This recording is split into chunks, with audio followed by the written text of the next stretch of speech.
Você suporta com dignidade os acidentes da vida? Você enfrenta contrariedades e mantém a integridade? Você tem plena consciência de que a vida é complexa e, como tal, possui fatos imprevisíveis e inevitáveis? Você desenvolve a flexibilidade diante das adversidades?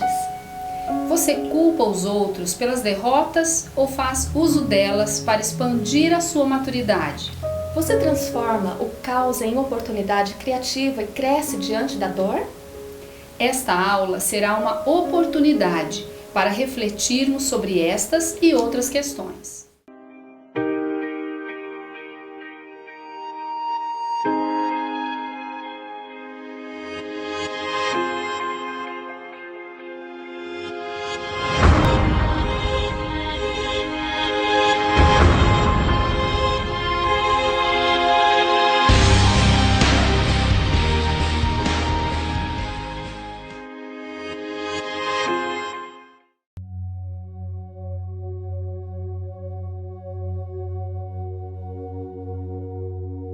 A psicologia emprestou um termo da física para falar de uma importantíssima característica da personalidade, a resiliência. O que é resiliência, professora Cristina?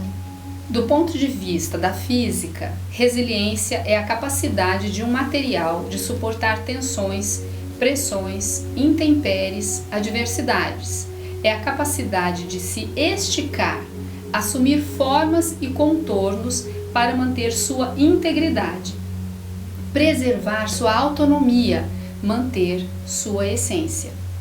Para a psicologia, a resiliência é atribuída a processos que explicam a superação de crises e adversidades em indivíduos, grupos e organizações.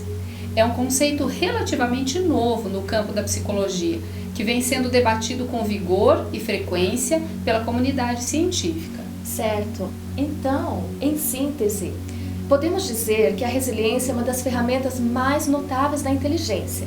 Uma pessoa com baixo grau de resiliência, por exemplo, não suporta suas adversidades, podendo desencadear depressão, pânico, ansiedade, sintomas psicossomáticos.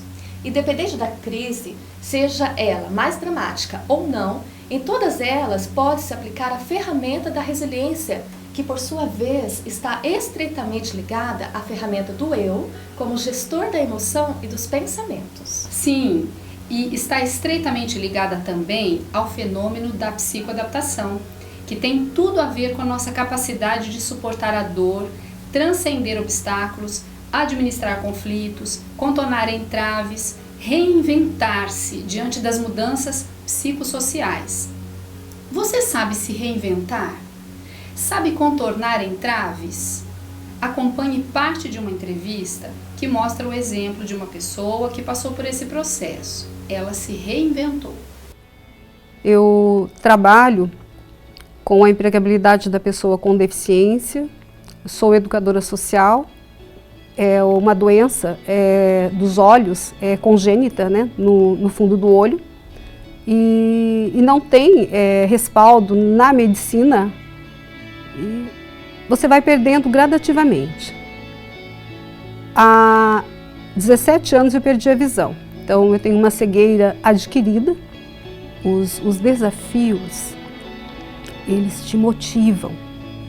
Quando você pega o desafio pelo lado motivador, né, e você vai domando as situações, você vai domando os seus medos, você se reinventa, você se reencontra, você descobre forças até então desconhecidas, forças humanas até então desconhecidas. A fatalidade que ocorrer na sua vida, eu falo que não é motivo para desistir, mas sim motivo para recomeçar, e o recomeço, ele não é destrutivo como muitos pensam, né? O recomeço, ele constrói, e nessa construção você pode descobrir forças inimagináveis até então, né? Então, você tem filho? Eu tenho uma filha, e ela te ajuda muito? Eu digo, ela me ajuda como toda filha ajuda a mãe, né? Quando você determina, faça tal coisa, limpe a casa, lave a louça, limpe direito, vem que eu vou te ensinar, né, como é que varre uma casa, como é que lava uma louça, né? Então eles fazem. Então, como toda filha, ela está aprendendo a ajudar uma mãe, né, no caso eu, uma mãe que não enxerga, mas uma mãe como qualquer outra mãe, nas atividades domésticas. Eu ensino ela, já ensinei ela a varrer a casa, e na primeira vez eu voltei e falei, pode varrer mais limpo, está tudo sujo, né? Mas como é que você enxerga? Eu enxergo com os meus pés, eu enxergo com a minha sensação. Para você ver uma casa que está em ordem ou em desordem, você não precisa de enxergar. Você sente, você toca, né? Então agora estou ensinando ela a cozinhar, mas desde pequena, porque eu sei que é importante ela saber fazer isso, né? Eu digo, filha, você tem que tomar cuidado para o cabelo não queimar no fogo, né? O cabelo solto, vá com o cabelo preso, né? Cuidado com as mãos no fogo. E essas coisas que toda mãe ensina. Desde criança, sempre cuidei dela, né? Dei banho, cuidei logo nos primeiros dias e cuido dela até hoje. Levantava à noite, quando chorava bebezinho, administrava medicação para ela, a mamadeira, a papinha. Quando ela começou a andar, eu confesso que nesse período eu falei, meu Deus, né? E eu tinha que cuidar dela realmente. Então eu ia ouvindo os passinhos dela e ia com a minha bengala atrás, ou segurava, né, na camisetinha dela e ia seguindo em todos os lugares. Meu ouvido estava olhando a todo momento, né? Que o cego ele vê com seus ouvidos, né? O barulho, né? E quando ela foi se alfabetizar, eu confesso para vocês que, como toda professora, né? A gente quer alfabetizar o filho da gente também, aquele sonho, né? De alfabetizar, eu alfabetizo de fora, eu tenho que alfabetizar minha filha. E quando eu tive ela, eu já não tinha mais visão. E eu alfabetizei a minha filha. Isso me dá uma alegria muito grande, né? E eu dizia, bom, agora eu quero ler histórias para minha filha. Esse é um sonho meu. Eu confesso que no momento eu falei, mas como que eu vou ler histórias para minha filha? Como é que eu vou ler no livro em tinta para ela? E depois eu participei de uma conferência e tinha uma palestrante cega, escritora, que os livros dela de histórias infantis eram em tinta e eram em braille. Já saí de lá e fui imediatamente na livraria comprar alguns livros, né? E já li para minha filha, e ela também saltitava quando ela viu lendo para ela. Acho que ela também falava, como minha mãe vai ler para mim, né? E ela saltitava de alegria, e eu também. E para alfabetizar a minha filha, foi com o computador, com o sintetizador de voz, que eu fui ensinando para ela. E a letra da minha filha é linda, mas como é que uma mãe cega sabe a letra da sua filha, né? Toda mãe quer saber a letra da sua filha, não é? E eu também, como mãe, não sou diferente. Eu falei, e agora, né? Como é que eu vou saber a letra da minha filha, né? Dei a minha mão para ela, filha, escreve na minha mão. E a letra dela é muito bonita, realmente. E hoje, quando ela chega em casa com as tarefas da escola que ela não entendeu, eu falo, vamos sentar, vai lendo aí para a mãe que eu vou te explicando, né? Português, matemática, história, geografia. E é um prazer muito grande. Você vê os desafios realmente como proposta de reorganização de forças dentro de você, né? Então, você se supera e quando você busca essa força, né, você até do próprio medo, você busca algo, você transforma ele em luz, né? Porque o ser humano ele precisa de energia, né? Essa luz é essa energia. E quando você busca energias em todo o teu ser, com toda a sua força, você se reorganiza, né? E o ser humano, essa criação de Deus que nós somos, ela é muito plena. E no decorrer da nossa vida nós utilizamos muito pouco dessa plenitude. E por incrível que pareça, quando nos momentos de impacto na sua vida, você tem duas alternativas. Ou você se anular e se acomodar enquanto ser humano, ou você reorganizar essas forças e você pôr realmente em prática um pouco mais, né? Você explorar um pouco mais essa criação fantástica que é a criação humana. Minha vida pessoal, profissional, de 17 anos, ele foi muito maior, né, do que todos os anos anteriores vividos por mim. Quem não sabe ou não quer se reinventar, poderá sofrer inúmeros acidentes nas relações sociais. O fenômeno da psicoadaptação gera o código da resiliência. O grau de resiliência depende, portanto, do grau de adaptabilidade e superabilidade de um ser humano aos eventos adversos que encontra em seu traçado existencial ou em sua jornada de vida. Diante da fragilidade e da imprevisibilidade da existência, podemos usar os acidentes para expandir nossa resiliência. Porém, não basta possuir o fenômeno da psicoadaptação ativa. Se quisermos ser resilientes, elásticos, flexíveis e resistentes diante dos estímulos estressantes, precisamos decifrar, educar, enriquecer o fenômeno da psicoadaptação. Isso mesmo. E para nutrirmos a ferramenta da resiliência, precisamos aprender os seguintes princípios. Veja, ninguém é digno do pódio se não usar os fracassos para alcançá-lo. Ninguém é digno da maturidade se não aprender com suas incoerências. Ninguém é digno da saúde psíquica se não usar suas crises, fobias e o humor depressivo para destilá-la. Ninguém é digno da liberdade se não considerá-la inviolável. Dar as costas para as adversidades é a pior maneira para superá-las. Devemos fazer a mesa redonda do eu para reunir nossos pedaços, manter nossa integridade, debater com o nosso desespero, questionar nosso pessimismo, estabelecer estratégias de superação. Realmente, esses princípios são primordiais. Para desenvolver resiliência, é fundamental que valorizemos a vida muito mais do que o sucesso, os aplausos e o reconhecimento social. Afinal, quem quer o brilho do sol tende a adquirir habilidades para superar as tempestades. E se você, como nós, sonha com a felicidade inteligente e saudável, seja resiliente, como por exemplo a água. É isso mesmo. Fique ligado para melhor compreender esta comparação. Vamos explicar, pessoal. Professora Aline, nos diga por que a água serve como exemplo para explicar a resiliência? Vamos lá! De todos os materiais, a água é o mais resiliente. Sobe até os céus, desce como gotas de lágrimas, cabe orgulhosamente num oceano ou humildemente na circunferência dos olhos. Não resiste aos obstáculos, contorna-os sem reclamar. Nesse sentido, deveríamos ser metaforicamente como a água, ou seja, se cairmos, nos levantamos, se formos pisados, conseguimos nos contornar. Como a água, em situações adversas, teríamos a capacidade de ir para outros ares, mas, por não treinarmos o eu para lidar com as dores e perdas da existência, somos escravos das janelas killer. É isso mesmo. Infelizmente, não somos frequentemente como a água, mas como o vidro. Como vidro? Nos fale sobre isso. O vidro é forte, duro, rígido, entretanto incapaz de suportar um trauma sem se estilhaçar. Você é como a água ou como o vidro? Ainda não entendi. Poucos de nós aprendem a trabalhar o material dos desapontamentos e frustrações. Fomos treinados para ganhar, mas não para perder. Vamos pensar em alguns exemplos. Para quem já é pai ou mãe, nada é tão belo quanto ter filhos.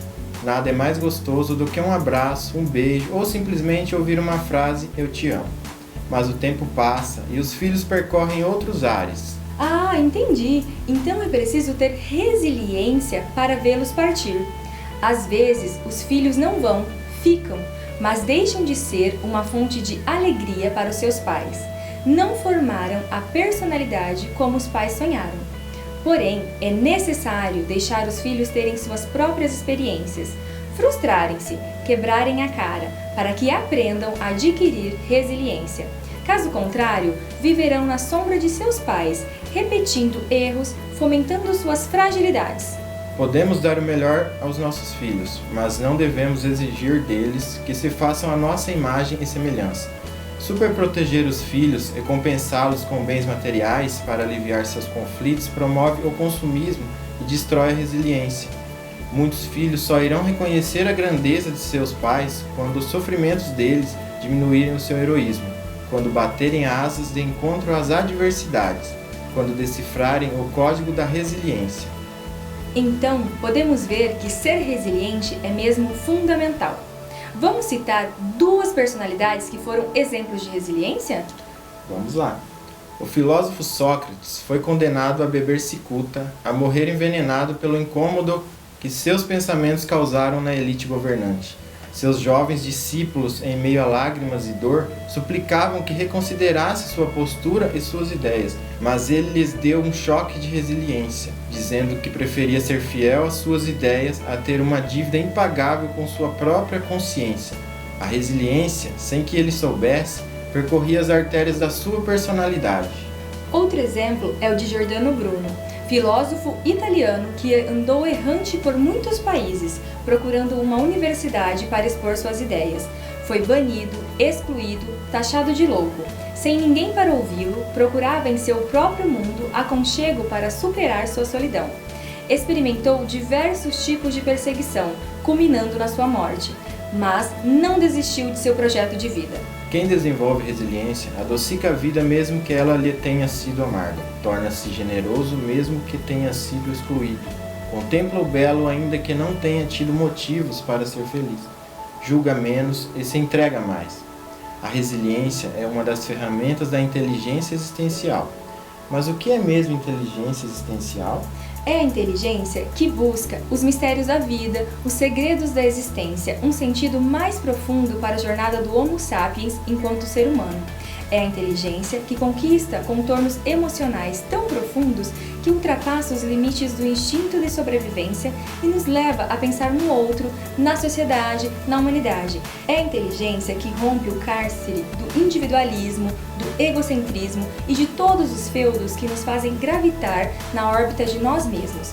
Para ficar mais claro, vamos fazer um resumo.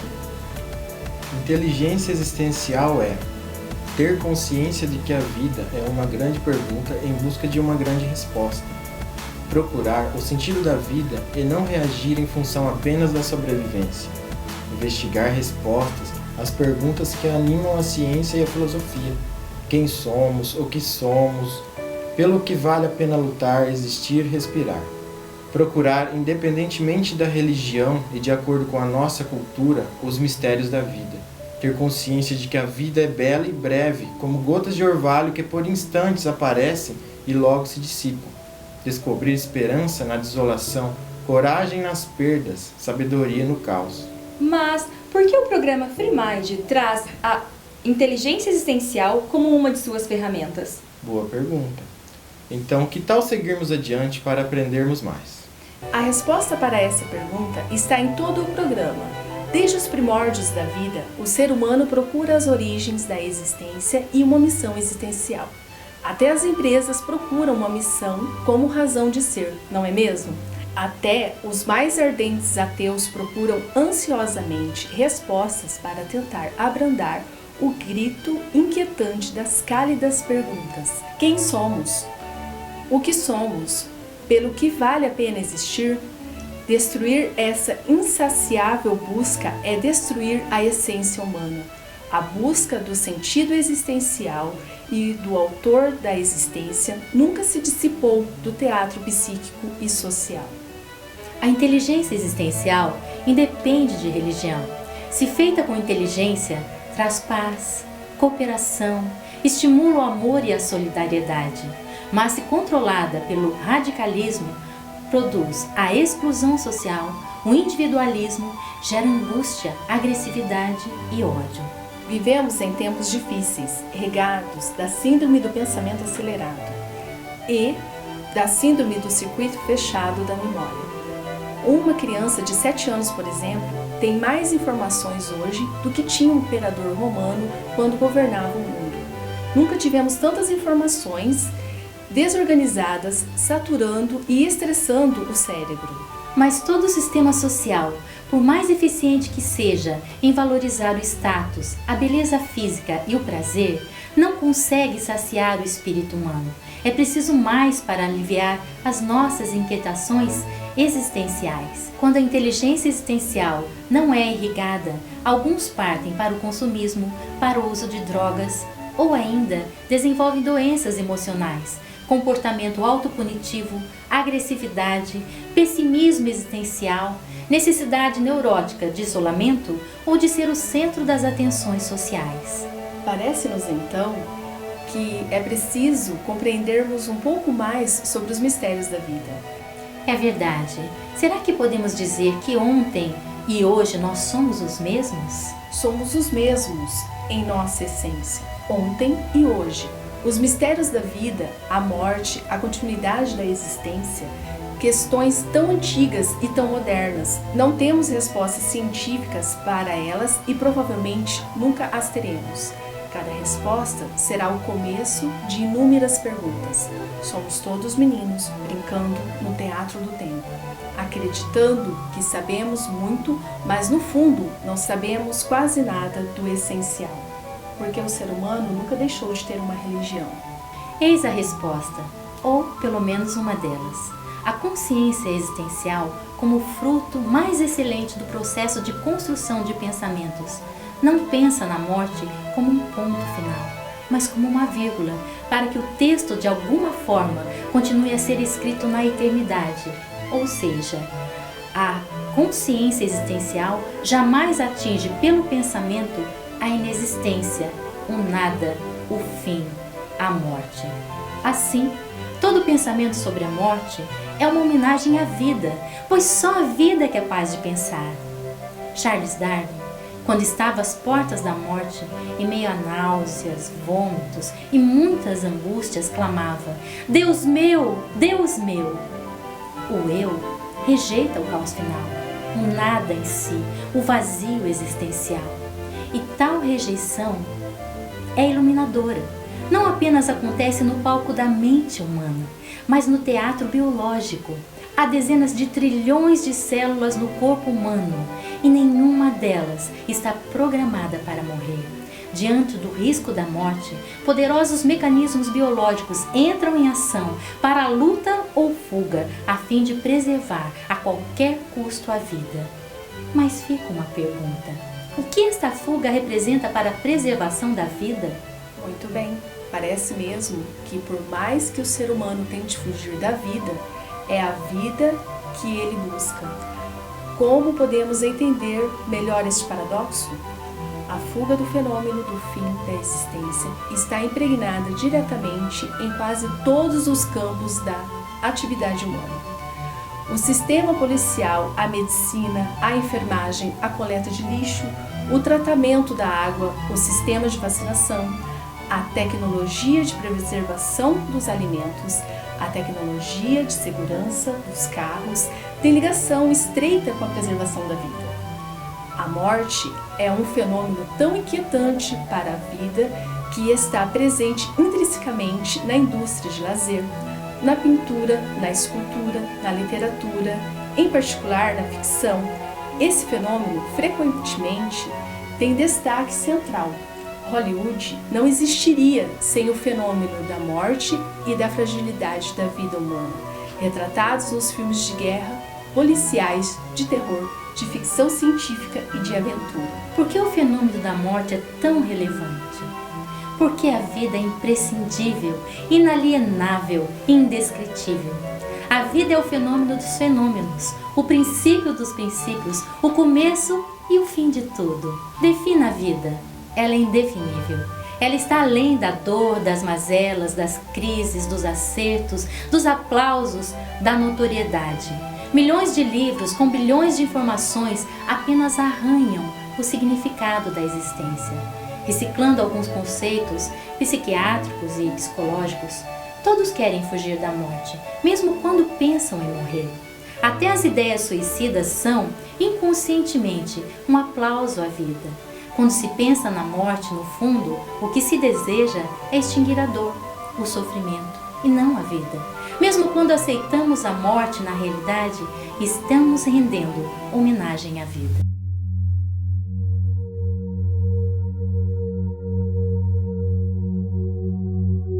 A inteligência existencial clama para que possamos respeitar a vida em seu mais pleno sentido. Mas onde estão as pessoas que têm um romance com sua qualidade de vida? Os melhores profissionais da atualidade são ótimos para a empresa e para o sistema social, mas ao mesmo tempo são carrascos de si mesmos. Talvez por isso o mestre dos mestres tenha se antecipado no tempo e proclamado, em prosa e verso, uma simples frase, carregada, porém, de inteligência existencial, saturada de fenômenos psicológicos e sociológicos relevantes. Amai o próximo como a ti mesmo. Nunca alguém tão grande falou palavras tão simples e fundamentais para tornar os pequenos grandes. Mas será que existe quem pratica essa ferramenta? Que psiquiatra, psicólogo, filósofo, educador, líder espiritual protege sua saúde psíquica e tem um romance com sua própria história? É duvidoso que alguém o realize em seu sentido mais pleno. Antes de amar filhos, amigos, pais, parceiro ou parceira, precisaríamos ter um eu bastante desenvolvido no território da emoção, capaz de reeditar conflitos, vencer medos, superar o egocentrismo, desatar as armadilhas da mente, enfim, capaz de ter um caso de amor com a vida e de fazer um brinde à saúde psíquica. Sim, e neste sentido, precisamos buscar respostas para algumas perguntas. Como ter um estoque de amor para com os outros se não o temos conosco mesmos?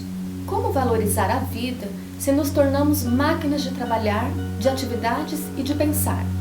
Como resgatar a estatura da existência se em nome de um prazer imediato, de uma droga, muitos a colocam em risco? Como preservá-la se fazemos seguro de casa, carro, empresa, mas não sabemos fazer seguro emocional, não sabemos proteger a emoção, nem gerenciar o estresse?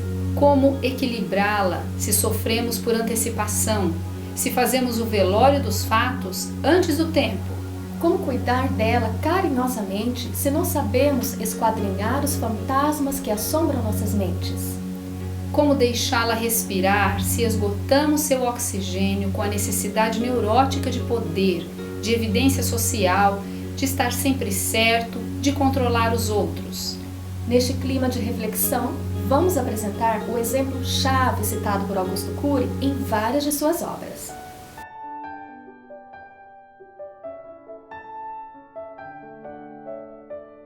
O mestre dos mestres elevou a estatura da vida a seus patamares mais altos.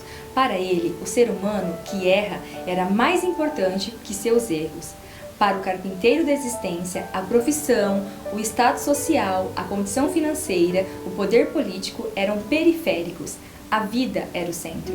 Um moribundo leproso que exalava o cheiro fétido de suas feridas era tão essencial quanto o governador da Galileia ou da Judéia. Um escândalo social? Sim, mas expresso por alguém que exalou a inteligência existencial em prosa e verso. O maior educador da história não prometeu a seus alunos um céu sem tempestades, mas prometeu dar-lhes ferramentas para terem força nas perdas, sabedoria nas tormentas, consolo no desespero, habilidades para superar os acidentes psíquicos, coragem para escrever os textos mais nobres nos momentos mais cálidos. Era incrível observar que seus discípulos, que antes não expressavam minimamente a inteligência existencial, pois eram rudes, agressivos e individualistas, aprenderam a não exigir nada dos outros, a doar sem esperar reconhecimento. Descobriram que o maior ator social é aquele que tem prazer em servir. Eram promotores da liberdade e incentivadores do direito de escolha. Desenvolveram a inteligência existencial, uma inteligência mais profunda que a emocional, interpessoal, musical, lógica e tantas outras. Não eram cultos, mas adquiriram uma cultura fabulosa. As cartas que Pedro e João escreveram revelam uma criatividade, uma resiliência e uma inteligência existencial que deixam pasma a ciência moderna. As sementes e os sonhos que o maior educador da história plantou vão ao encontro dos mais belos sonhos da filosofia, psicologia, sociologia e das ciências da educação. Nos seus lábios a vida ganhou inimaginável estatura, nunca a dignidade alçou voos tão altos e a solidariedade ganhou asas tão ágeis. A partir do exemplo do mestre dos mestres, podemos entender que o desenvolvimento da inteligência existencial nos leva a 2 grandes compromissos, 2 grandes romances. Primeiro, um romance com a humanidade. Quem desenvolve tal inteligência tem a convicção de que os fenômenos que constroem cadeias de pensamentos em milésimos de segundo, sem sabermos o locus das informações e sem a participação consciente do eu, estão presentes em cada ser humano e, portanto, denunciam que somos mais parecidos do que imaginamos. Essa verdade científica deveria nos compelir a pensar muito além de um grupo social, cultural, acadêmico, religioso, mas pensar como espécie. Nenhuma de nossas diferenças depõe contra a nossa única essência. Pensar como espécie é um fruto excelente da inteligência existencial, pouquíssimo desenvolvido no sistema acadêmico mundial. É muito fácil formar feudos, ilhas, criar espaços solitários. Não há como proteger a humanidade e o meio ambiente sem pensar como espécie e ter um romance com ela. Se árabes e judeus desenvolvessem a inteligência existencial, teriam mais habilidade para superar suas diferenças, pois na essência são iguais. Se pensássemos como espécie, seríamos menos brancos, negros, celebridades e anônimos, ocidentais e orientais, e mais seres humanos apaixonados pela família humana. A inteligência existencial exige também um romance com a vida. Por quê?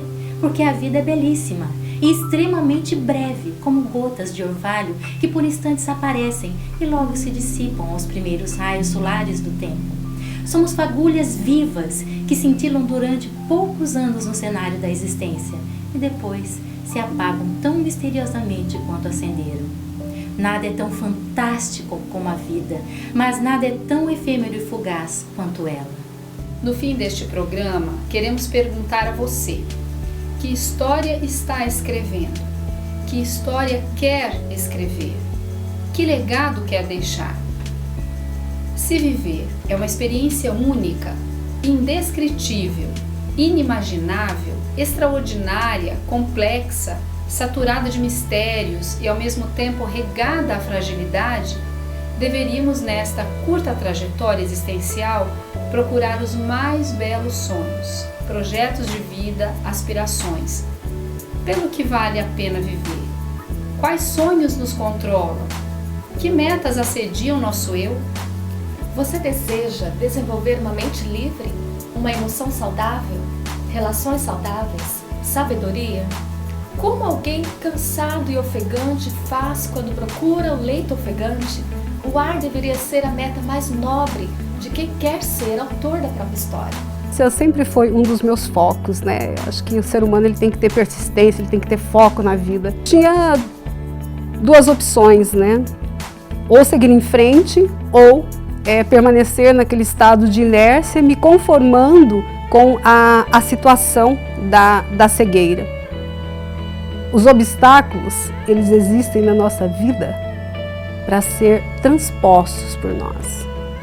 E quando você transpõe um obstáculo, é motivo de muito prazer, é motivo de crescimento para você e para as pessoas que estão do seu lado, né? O verdadeiro resiliente não pensa somente em si, mas nos que vão se beneficiar com as suas conquistas ou tomá-las como exemplo. Faça um relatório das características da ferramenta resiliência e inteligência existencial descritas nesta aula. Quais são os seus estímulos mais estressantes? Que situações mais o perturbam? Que pessoas ou comportamentos mais o ferem? Reflita sobre o que tira você do ponto de equilíbrio e trace estratégias para ser resiliente. Converse sobre suas dúvidas, inquietações e temores sobre o futuro, o trabalho e suas relações. Seja autônomo, não gravite na órbita do que os outros pensam e falam de você. A melhor maneira de investir em nossa saúde mental e nossa felicidade é contribuir com os outros.